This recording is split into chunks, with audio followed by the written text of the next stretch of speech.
Hi, I'm Tracy Sofra and welcome to the Women of Wealth podcast.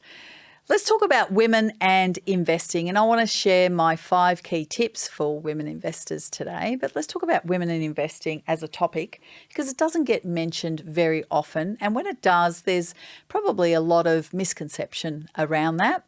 But the topic itself is really, really important because women's financial plans and needs are very, very unique, as we know. So their investment strategies should also be the same. So I'm going to be talking about women and investing and ways to discover ideas for creating your own investment plan. So women investors are doing great financially, proving that they're equipped at the moment. I'm probably speaking from this point on in 2024, they're equipped with skills to be successful investors. There is no reason why they can't be. And more women are taking charge of their finances. We're finding more and more are doing that by creating a financial roadmap or a pathway and working towards building wealth. They're becoming more and more aware of the need to look after themselves financially into their retirement. So they're drawing that line in the sand of the now and where am I going in the next 5, 10, 15 years. So let me share with you why that is and give you some tips, 5 tips for how women can invest smartly, I guess. So why are women investors amazing? Well, there's lots of things that set women apart when it comes to investing. And women can have great success with investing because of the unique way that they view finances. So I want to give you an example. So women approach investing with a cautious mindset. We are innately, I am generalizing, but we are innately more conservative in our approach, and we approach investing with a different mindset than men. Women tend to be more careful when they're considering investments. And although action is necessary for investing, this cautious approach that they have can pay off and really provide good dividends for them when they're making those choices. So they tread with caution is what I'm trying to say, and it does work in their favor when they go about doing this. Another thing that makes women great investors is they don't spend too much time trading. So what's trading? That trading is referred to as buying and selling of shares on the stock exchange. Okay. How do you do that? Well, you can do that in a multitude of ways these days. You can do it through CommSec, which is a Commonwealth Bank trading platform linked with a bank account. NAB Trade has one. Again, there's a platform. And when I say platform, that's where you buy and sell the shares, and it has a linked bank account. That's where the money comes in and out of. So they don't do a lot of that. Women are more a buy and hold kind of position for the long term. And studies show opposite to women, men tend to trade a lot more frequently than women, and that contributes to their investing not doing so well. Why is that? Well, when you buy and hold quality, over the long term, you will reap the benefits of capital growth. When you trade, you really need to be super, super specialized, and even the specialized people such as the so-called stockbrokers, which I'm not a big fan of because I don't believe in trading personally. I'm one of those women that don't trade. I'm a buy and hold girl. How do you know when to buy? How do you know when to sell? How do you know when to make the most amount of money? If anyone could read the market, if anyone could do that, they'd be teaching it and everybody else would be millionaires and I wouldn't be sitting here talking to you. So women, on the other hand, tend to trade less and have better results over time. And over time, a buy and hold position is low risk. It's a no-brainer if you stick to the top ASX 200 shares when we're talking about trading on the Australian Stock Exchange. They're tried and true. They're blue chip. They might get a beating depending on what happens in the economy. We live in a global economy, but they will always rebound and regain. And one of the examples I always use is the Commonwealth Bank shares. Prior to the GFC, I've been following Commonwealth Bank shares for a long time. I love Commonwealth Bank shares. Prior to the GFC back in 2008, they were about a $65 share. In the middle of the GFC, they dropped to about $32. When the GFC was over, they regained their $65 position, and then they grew to new heights at around $90.95, and that's pretty much where I can remember it. And then when the pandemic happened, They were around, I think, a $95 share. They dropped down to about $50, $52. I bought in at that level, and they are peaking at about 140, 150. They may even have gone to 160. And so it's a buy and hold position for me. Buy them when markets are down, and then and hang on to them. Women also make fewer emotionally driven investment decisions. Now, that may sound really weird considering that we are considered the more emotional sex, I guess, or we have been in the past. It's another key difference between men and women when it comes to investing is the emotion. And it may, as I mentioned, be surprising, but men can be more emotional about making investment decisions rather than women. In a survey that was done by Adam Hennick of Hennick Wealth Management, they found that men who make higher income, so higher income earners that are male, are more likely to buy stocks based on a gut feeling at 13.7%, versus women were less likely to do that at 7.5%. So men who have obviously the financial capacity to do that go off gut instincts and are more inclined to follow that pathway, whereas women are more conservative and less emotional, and they tread with more caution. So making a hasty emotional decision when it comes to investing, that often leads to regret. I've seen it time and time again over the last 34 years. I mean, proof is in the pudding. I've lived it. I've lived through it, and I've seen it with a multitude of clients.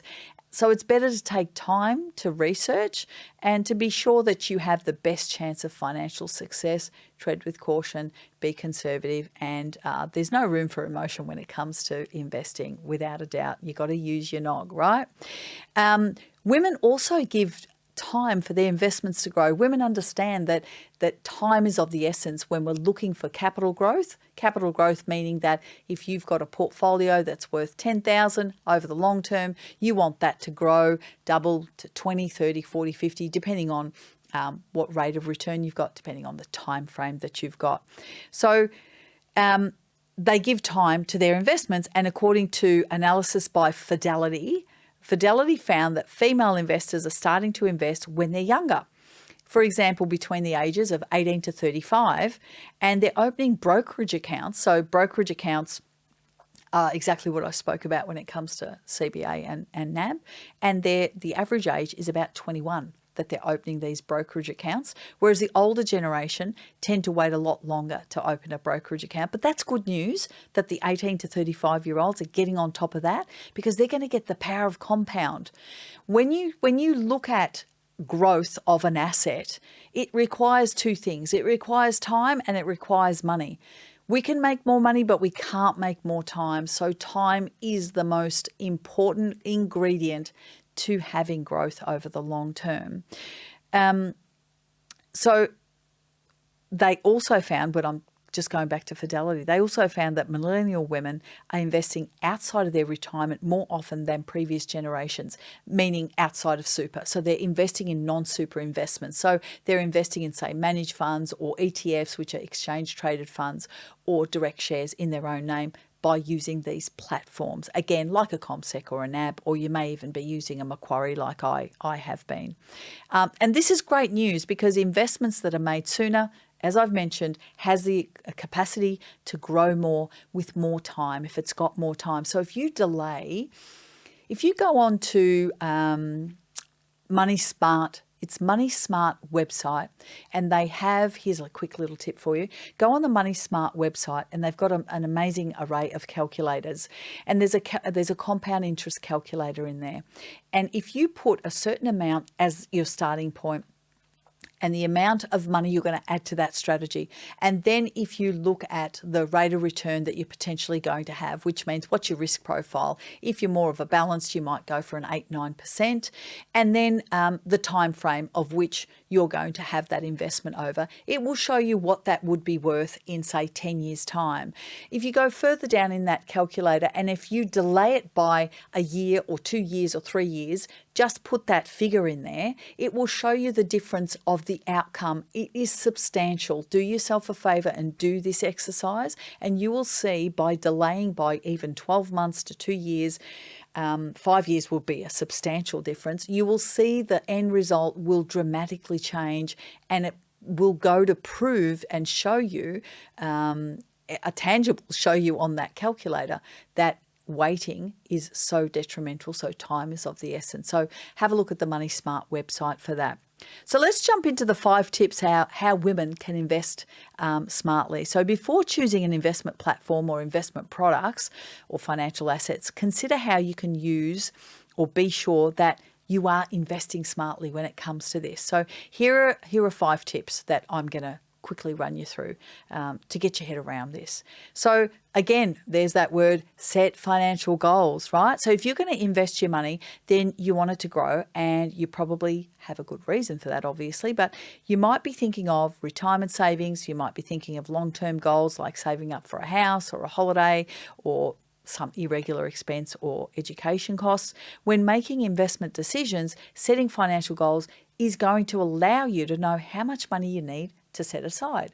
So the goals are, again, a focal point, a barometer. It's a quantifier to be able to achieve those goals. So think about how much money you want to have over how many years. And again, to start, try thinking of 1 or 2 big long-term goals, and then maybe a few short-term goals, maybe 1 or 2 of those as well. And then consider how much money you need for each of those. That calculator will be really, really handy for you to use in being able to achieve this by plugging in some numbers. So after that, determine how long the money needs to stay invested, and having all of these numbers in front of you and knowing your goals can make it much easier to start that investment process. Yeah. And also that calculator will really help you define, and you can tweak, you can actually tweak the initial starting point, which is probably less likely to be tweaked because whatever you've got to start with is what you've got. But what you can tweak is your risk profile can be higher. The amount you add to that investment strategy, your monthly contribution can be higher if you go back to your cash flow and find that you've got some more money, or your length of time for that investment. You can either extend it or shorten it depending on the result that you want to get. So that's really, really going to help you. Having all of these numbers in front of you is definitely going to help you and help you get to that point. So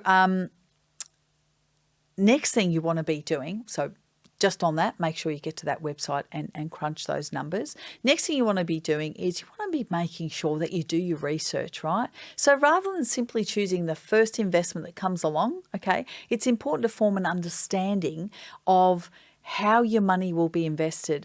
I have a rule, personal rule. I don't invest in anything I don't understand. So you should understand what you're investing in. And if you don't understand, then don't invest. Above all, don't make a decision about your money without first thinking it over and doing your due diligence. So be mindful of things like, my girlfriend invested in crypto and she seems to be doing well, so I think I'll do the same, but you have no idea about the crypto. I've got some horror stories about young girls doing this and actually getting scammed, seeing their friends online make a couple of $1,000s here and there. And you will find that people always tell you about the successes and not necessarily, you know, the times that they've lost money. No one wants to admit that they've sort of buggered up.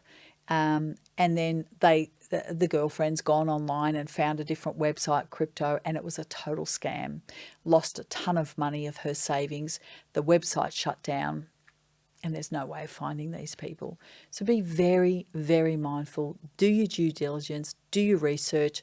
Don't grab the first thing that comes in front of you, and understand and ask the question, I'm about to invest in this company. How long have they been around? What is their track record? What is their market cap? Market cap means market capitalization. Are they the big player in that particular industry? So a BHP, for example, and a Rio have major market capitalization. They are the 2 biggest stocks in the mining industry, or in the mining sector, if you like. Fortescue and can't remember the other one, but Fortescue Mining is a smaller cap. But again, understand how long these companies have been around. They've been around forever. They've got a great track record. You can see they're the 2 biggest players. You can see their dividend payments. We understand what they do. That would be a good investment. That would be the way that you would do your research and your due diligence. Okay, so be very, very mindful. Number 3, understand your risk tolerance. What is that? Your risk profile. What are you comfortable with? What is your appetite to risk? Not everyone is comfortable with the same amount of risk for their money. Okay, so when it comes to women and investing, you need to know if you are more risk averse or if you prefer to take more risk in favor of high returns. And never ever forget this. High risk, high return, low risk, low return. It goes hand in hand. But always ask yourself this question. If you're being offered a 12, 15, 16% return year in, year out, you must ask the question, where is my money being invested? And why isn't that rate of return, the 15, 16, whatever percent, being offered by anyone else? If it's too good to be true, I promise you it generally is. And if they are the returns that they are offering you, know that it's very, very high risk. Is it second or third mortgages? The next question you need to be asking yourself is, how liquid is my money and when can I get my money out? Again, I've got clients who were promised 12, 13%. It was second mortgages and now it's illiquid and they can't get their money out. And so that is a really, really bad position to be in. So be mindful of the rate of return that you're being offered. And if it's too good to be true, it generally is. And depending on where you're sitting with your risk tolerance will depend on where you'll invest your money. So while it is important to minimize risk, know that just keeping money in savings, like term deposits, people usually compare a term deposit to having a share portfolio. It's like comparing apples to oranges. Lower risk-averse people will be more attracted to term deposit type things, and they're great at the moment. Yes, 5%, whatever you're getting, that's great. However, that is only an income return. The capital, so say you put 20,000 into a term deposit, your 20,000 never has the capacity for growth. It will always be worth 20,000. It will not move up and down. It'll be capital guaranteed by the bank. You'll get 5%, happy days, but that is not a long-term investment. A long-term investment is that 20,000 invested in a blue chip ASX 200 share portfolio, which it has the capacity to be worth 40, 60 and so on with time. You must give it time.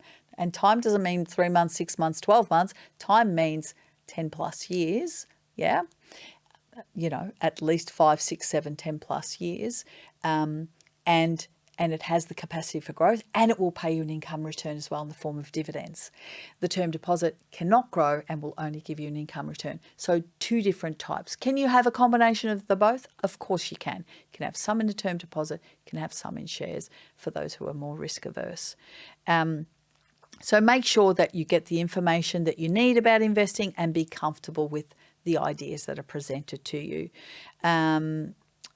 You may also find that while investing has risk and it can be scary at times, on the other hand, if you're okay with a lot of risk, right, if you're feeling like you're okay with a lot of risk, you may choose to invest in single stocks in the hope of a higher return, but that doesn't create a lot of diversification. So making sure that you're always diversifying across the board as well, and that's really, really important.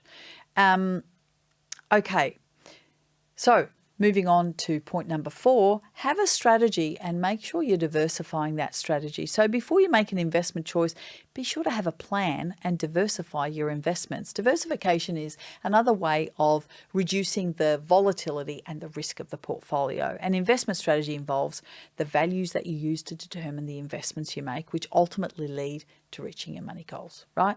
So you'll need to take into account some of the things that I've mentioned before, like how risk averse you are and how you plan to, what you plan to do with that money. So diversifying means that you invest in different things and different asset classes.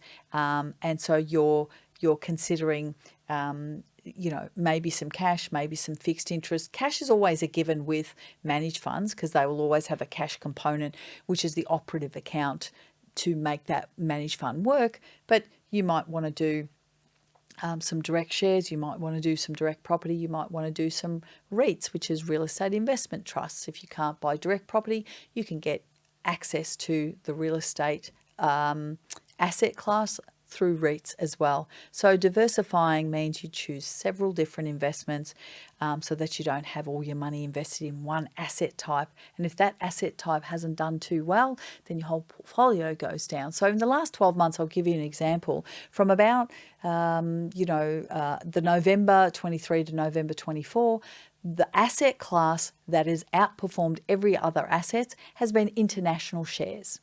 So if you had all your money in international shares, you would have smashed it. But that doesn't mean that next year that international shares are going to outperform all other asset classes. And what are they? Australian shares, international shares is one, Australian property, international property, some fixed interest, which could be international and Australian, and then cash. So they all have their moments in the limelight. And so the reason why we have a little bit in every asset class is so we smooth out the volatility. We still get the upswing if we've had enough in international shares and we get the returns from that. But next year, if it's Australian shares, we've got some in that as well. So that's what diversification tries to do, to make sure that we've got a bit in every pot and that we're smoothing out the volatility and we get the returns from every single asset class. Finally, I've got to mention this, obviously, seek financial education. As women, we inherently second guess ourselves. We inherently lack financial confidence. Look, there's a multitude of reasons which I could go into, which is probably another podcast in itself. There's cultural reasons, there's historical reasons, there's a multitude of reasons over the years why women have made to feel like that about themselves. But at the end of the day, the tide is turning and things are changing. And obviously that is my greatest passion, to make that change for all women. So imagine jumping into a huge decision like a career change or even a big move without doing your research and your due diligence. Yeah? You probably wouldn't do that, would you? So don't invest without getting financially educated. Yeah? And having a basic understanding of financial information, the foundational knowledge that you need so that you're able to make informed financial decisions that suit you, that don't hurt you, and don't hinder you, and that serve you. Yeah? The main point is that you don't want to begin investing without knowing what you're doing and knowing that it is for you and that it's suitable for you. Okay?